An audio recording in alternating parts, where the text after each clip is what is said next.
Welcome to Around the Weird.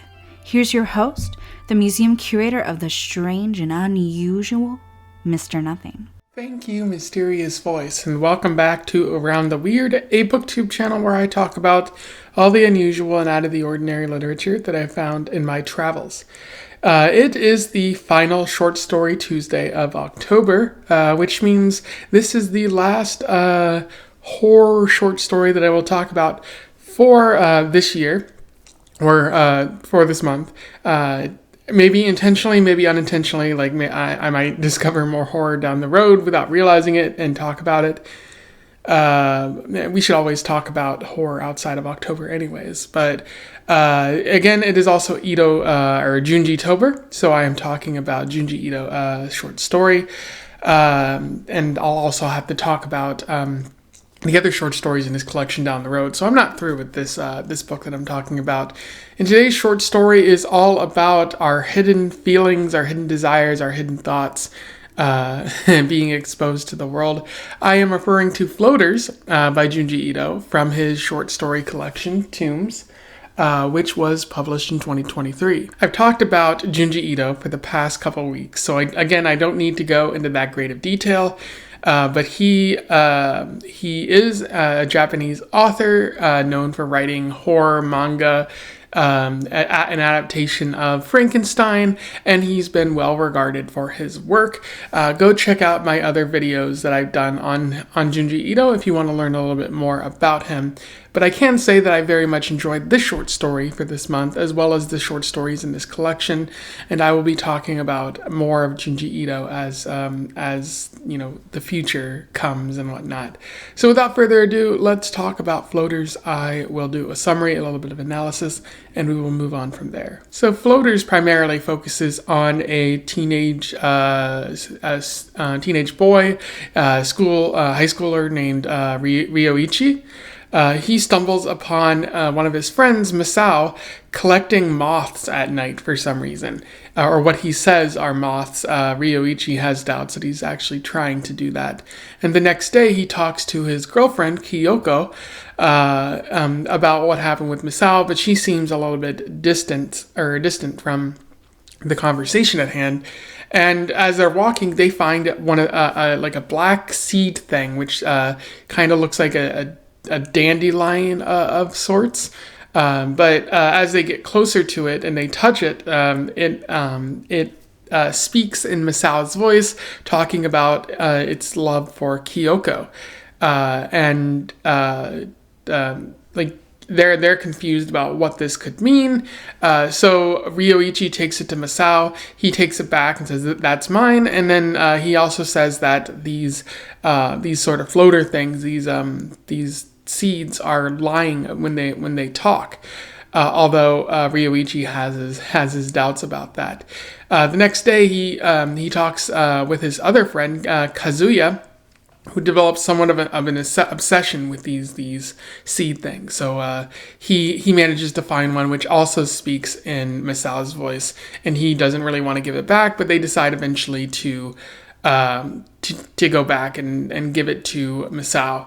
They stop by his bedroom window, and when they open up the window, a bunch of the seed things fly out, and that makes Masao very unhappy because now what Ryoichi thinks are his thoughts, his inner feelings, are now escaping out the window. Kazuya, for his part, decides to go and help claim some of those thoughts, but he doesn't really want to give them back. He parades them around school in a show of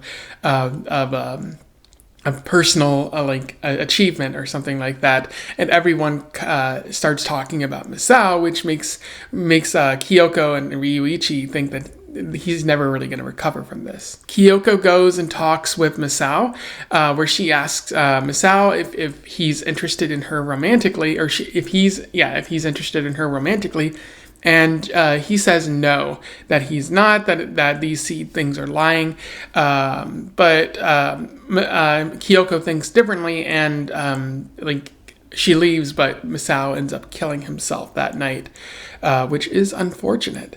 And then at this point, other seeds from other people begin to flourish, which apparently come out like when you cough up the seeds, and they eventually flourish into these weird seed things. And other people's thoughts are displayed, some of them very negative, some of them very hostile and whatnot. I don't know if the law has anything to say about some of these more criminal thoughts, but it's clear that people are not happy about their thoughts being displayed like this, and not everyone's thoughts are being displayed. Apparently, you need like a genetic or biological predisposition for that to happen. And Kazuya is so obsessed with these seed things that he begins fighting other people, and it's implied that he kills at least one person for a very valuable seed from an actress's mind or something like that. And at this point, Kyoko has her own seed come out, and Ryoichi hears it and hears that Kyoko was also somewhat interested in Masao because he had a mysterious air about him. But Ryoichi doesn't really react too strongly to this. He just suggests that you need to burn these seeds because, they're your inner thoughts and they belong to you.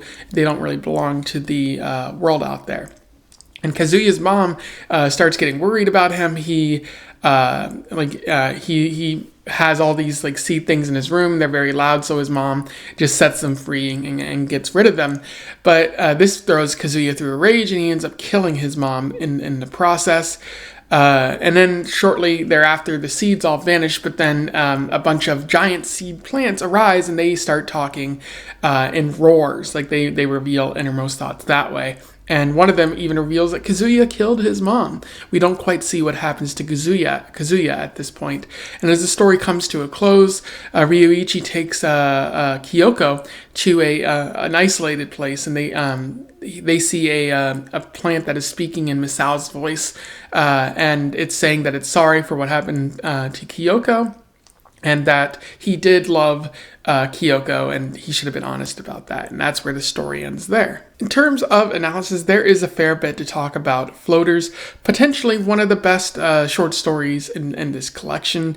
It's really hard to rate some of them against others because they're all pretty wonderful. And so you have to wonder like what type of horror Ito is talking about here. I think it's nature horror, just nature doing something you didn't expect, and that is quite terrifying. But it's also horror of the self. No, nature isn't really doing anything to you. It's just showing you what's inside you, the thoughts that maybe you don't want to admit that you think or something like that. And so maybe it's Ito saying the greatest horrifying thing of all is our own inner self.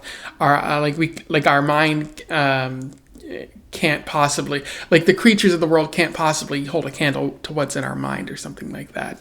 And indeed, like that's one of the other themes of this story is the hidden thoughts that we feel, or the hidden feelings that we have.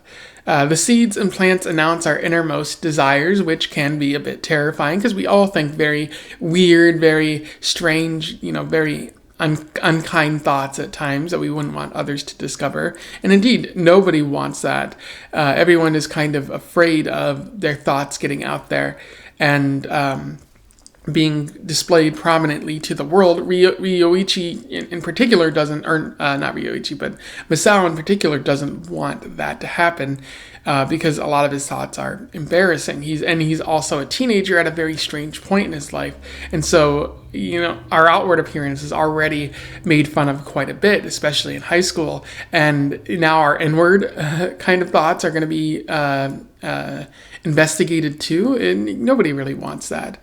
And so what these people attempt to do is they attempt to destroy these by burning them so nobody can ever find them. Or they try to discredit it by saying, oh, these things are lying. In particular, Masao says that quite a bit, just to make it so that people don't think that what they're saying are actually what he's thinking. But he's so adamant about it that it's kind of obvious that this is what he's thinking. He's not like you can't really push or you can't put the genie in the bottle or something like that. Once it's out, you're kind of just stuck with that. There's an interesting quote that I would like to read to you from this. Masao, are they saying how you really feel about stuff? No. I won't accept that. That's not how I feel, no way. I would never think such ugly things. I'm innocent.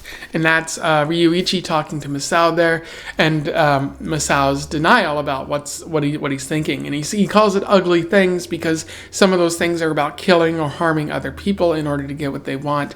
And you could argue that's the unconscious trying to obtain things that the conscious mind wants, but the unconscious mind is like poking, prodding you, saying, "Go do this." That's how you can easily get what you want. But Masao can't really deal with that coming to the forefront, and so his response is to kill himself, which is again deeply unfortunate there. But Kazuya, on the other hand, he sees these seed things, these thoughts, as very valuable. That it's a joy for him to collect what other people are thinking, which is probably the clearest sign that he's a psychopath or something like that. That, like, what kind of person would want to claim the thoughts of others? These innermost desires that are so personal and it displays a level of vulnerability. It seems like Kazuya wants to have power over other people.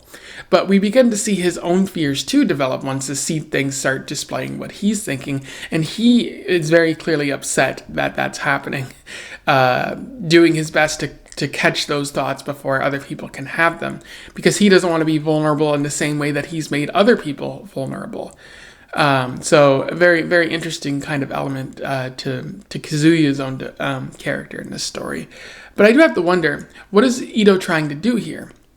Is he asking for us to be honest and that talking about what we're feeling, like in the case of Masao and Kyoko, like by honestly talking it out, it can make you feel better. And even if Kyoko doesn't like Masao or anything like that, he still told her, and that's what matters most. Is that what Ito's trying to get at? Or is he talking about self-censoring, how our thoughts really shouldn't be out there and there are some things that we should keep bottled in? I don't know how much I agree with that kind of sentiment, but I do think that if you bottle it in like Masao did and try to keep other people from finding out, that's what might lead you to develop mental health concerns and eventually try to kill yourself. So I don't think Ito's going that far, but it does seem like in these people trying to reclaim their thoughts and whatnot, it's kind of indicating that he's advocating for self-censoring, that there's some thoughts that shouldn't be out there. But maybe it's a mixture of both of those things of what Ito is trying to say. There's also an element of divine justice in floaters. Kazuya cannot prevent his own seeds from escaping.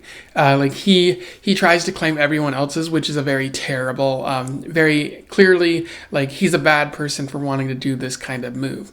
And so when his own seeds start developing and start announcing his inner thoughts and the dark deeds that he's done, he tries to prevent them from getting out, and he clearly can't do that.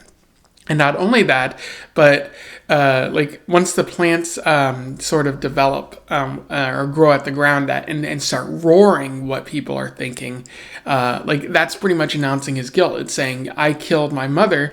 And so it's a sense of divine justice that someone so rotten is now getting their comeuppance and having their life kind of displayed in a way that they were displaying another person's life. Very interesting sort of divine justice there of the wicked getting punished, which you so often see in horror. But at the same time, there's also a sense of cosmic good here, because Kyoko gets her closure, because at the end of the story, Masao's plant develops and emits his love for Kyoko. And that's why I do think to some extent Ito's saying you have to be honest, you have to say things, otherwise you're never really going to clear the air and get over whatever mental health struggles you might be dealing with. And so Kyoko getting that closure is a sense of divine good, in that Ryoichi and Kyoko weren't trying to exploit these thoughts, and they finally managed to feel somewhat positive about Masao's passing and feeling that they knew what his true thoughts were rather than him trying to hide them. Anyway, those are my thoughts on Floaters by Junji Ito. I thought it was a really cool short story. I never encountered that type of horror before, especially with the idea of floaters. It's sort of like the horror of the self, which you don't really see in a lot of movies or TV horror. It's mostly like some big baddie trying to come at you with a knife or something like that. Although I will say I did watch Infinity Pool pretty recently by Brandon Cronenberg, David Cronenberg's son, and a lot of that is the horror of the soul or the self there. So I do think that some of that exists out there, just not prominently displayed. So I do definitely recommend this to you out there. Again, this entire collection is really good and worth pursuing. So, if you read this before or you simply have thoughts on what I said here, do comment below. Let's have a discussion about this. Otherwise, don't forget to like, share, and subscribe so that other people can find out about this author and this short story if they don't already know. And also join the Discord if you are interested in having further discussions about movies, TVs, books, and whatnot. And until then, I wish you the best of luck in your weird and inner thought discovering travels. Farewell.